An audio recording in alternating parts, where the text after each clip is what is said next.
What's up, what's up, what's up? This your boy True from Late Night with TRUMEDIA. And today I have who? Trackstar. Oh yeah, Trackstar. Okay then, shit. So Trackstar, we're gonna start by, how did you get that name Trackstar? So it started since I was 16. I did track in high school, and then I was the fastest since I was a freshman.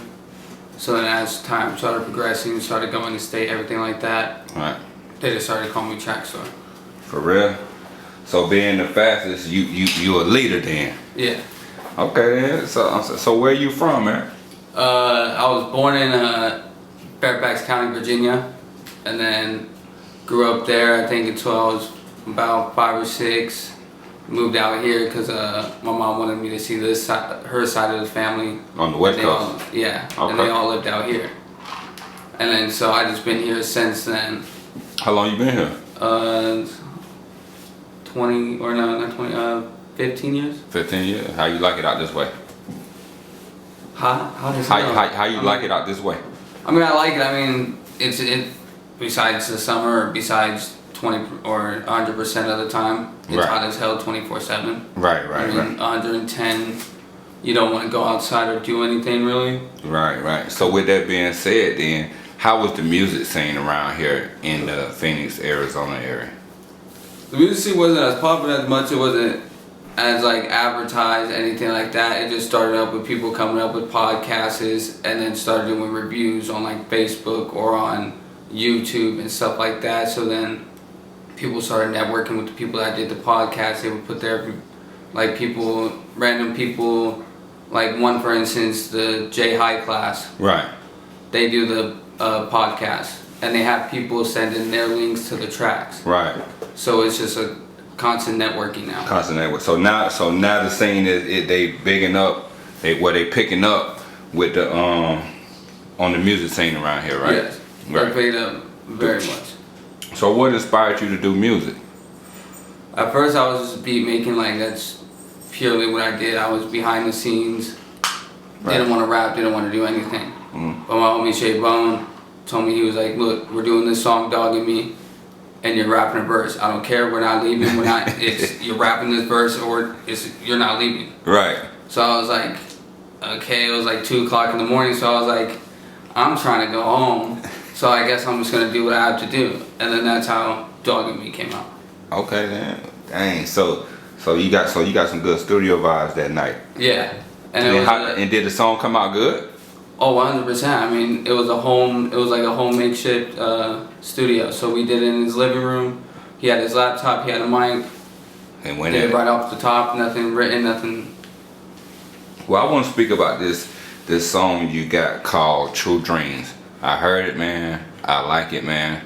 I like it. I gotta say that. You know what I mean? Thank you. And you got this guy named Jada Way featured on there? Yeah. Okay, that's a buddy of yours? Yeah, we've known each other since like middle school, but never chilled. Right. Until like probably maybe I want to say 8 months ago. Mm-hmm. And then I asked him, hey, you trying to write a verse or trying to write a hook for one of my songs? And then that's when he wrote the True Dreams hook. So that's how True Dreams came about? Yeah, because I said, hey, I need a hook for this. Can you write me one or I'll pay you, I'll do whatever. And he was like, if it comes out good and you like it, can I try doing the hook? And I was like, yeah, for sure, 100%. Facts, man.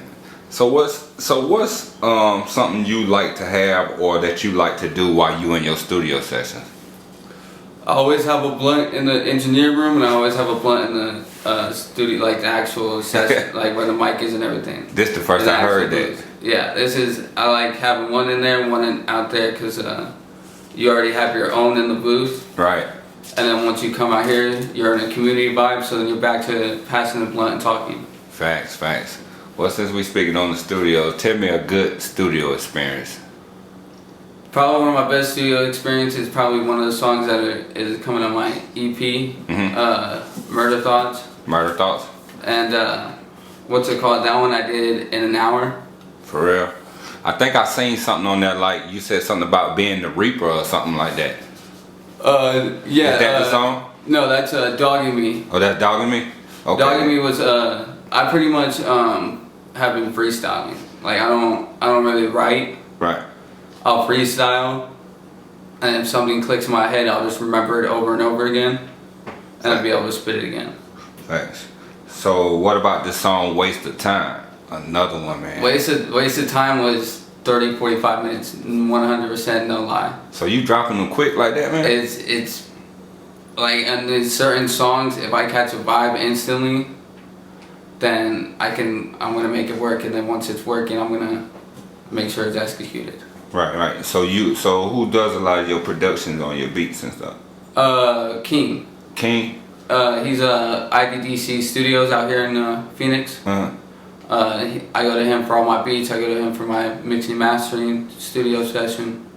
And he do a pretty good job too, man, I gotta say. 100% does a nice job. I mean, every single person, if you look at his reviews, 100% 5 stars nonstop. Because it's just his type of vibe that he brings to it. Uh-huh.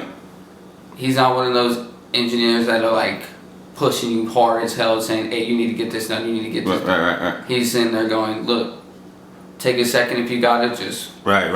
do it. Just go into it." That's what's up. He tried to make you catch a vibe instead of rushing you through the sessions. Well, tell me, since everything ain't always all good, tell me about a bad studio experience you had, man. Bad studio experience is when one time Jada Way got a little too messed up. Yeah. And so we couldn't finish the song that we wanted to finish because he walked up to the mic at first and went, "I'm fucked up," and I was like, "Yeah." What y'all was on, man? It was he doesn't drink that much. I didn't drink that much, and I mean I could still hold my Hennessy. Right. But my man just went crazy on the Hennessy, and but it was a bad night because it was the fact that we didn't get the song done, but it was still a good night because he still got the studio session that he wanted. Facts. So I see you work with Jada Way. Anybody else locally that you would want to work with? It gotta be somebody. Somebody that you done seen on the internet that you say, man, you know what? I think he hot, man. I want to work with Uni. Uni? Yeah. Who is that? Uni, he's a rapper out here in Arizona. He also goes to IDDC Studios. Right, and record it. And I've heard a couple of his songs. I fucks with his vibe. I fucks with his flow. Okay, so what about somebody that's already signed and doing things? Who would you work with?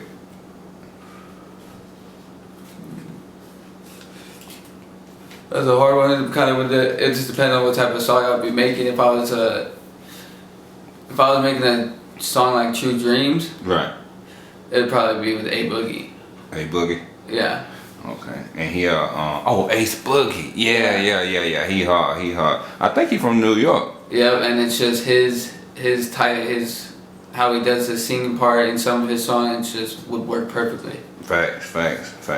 So do you got any songs on the radio or on the internet that just instantly took off? Waste of Time. Waste of Time. I think within the first day that it was out, it got 815 views in the first day. First 12 hours probably. Damn. And then it went probably 3 days later. It went to 1,000, and then went to 1,500, and now it's at like 21. See, that's growth. That's showing that people liked it because it went up. And and the thing about Waste of Time is that was also all freestyle. For real? Yeah. Damn. Because we had a beat picked for it, but we didn't like the beat anymore. And I was like, okay, well, we got 45 minutes left of this studio time. Right. So King was like, okay, let me make you a beat. And I said, bet, make the beat. And right after he made the beat, we all just went in, and that was all like pretty much first takes. It had to be because, I mean, you only had 45 minutes left. And if he made a beat, that means he had to make the beat within 30 minutes, leaving y'all 15 minutes. And if it was two of y'all, maybe 7 minutes apiece to get it right and going there. Because Two Ideal already had his verse written. But me and Jada Way we just freestyled. So I just went after whatever he said. After whatever he said, I just started going. I was like, all right, whatever happened, whatever comes out, comes out. Facts. Well, I know, man, I gotta ask you something because, like me, I always do research on any artist that I asked to come and be along on the podcast. Yep. Tell me about James Seaton III, man. And how you get this 2622. Like, tell me about that, man. So when I first moved out here, I met two friends. My friend James Seaton, and I met Tim Huffine. Okay. And me and James got together very much long because we played football. We liked all the same shit, and so we became best friends. Nice. So 16, my sophomore year of high school, I believe, I was supposed to go to state for track, and for my birthday I went to the main event, or the auction pavilion. Okay. And so we went over there, and my parents took us, stayed the night there for like 2 days at the hotel, swam, went over to the arcade and stuff, Right. played over there, and then came back home. Well, we didn't want to leave, so went back home, went to Taco Bell, devised a plan to get a ride up to the casino again, Right. to go over to the arcade and everything. Right. Did that, and so on our way back, the driver was speeding. We didn't know him. It was our other friend's friend. Right. And so he was speeding. We all told him to slow down, and so he hits a pothole or something. Breaks the wheel off the car. Damn. Run into a truck. James goes out the front windshield. I go out the driver's side window. I break my neck and then collarbone and like 4 ribs.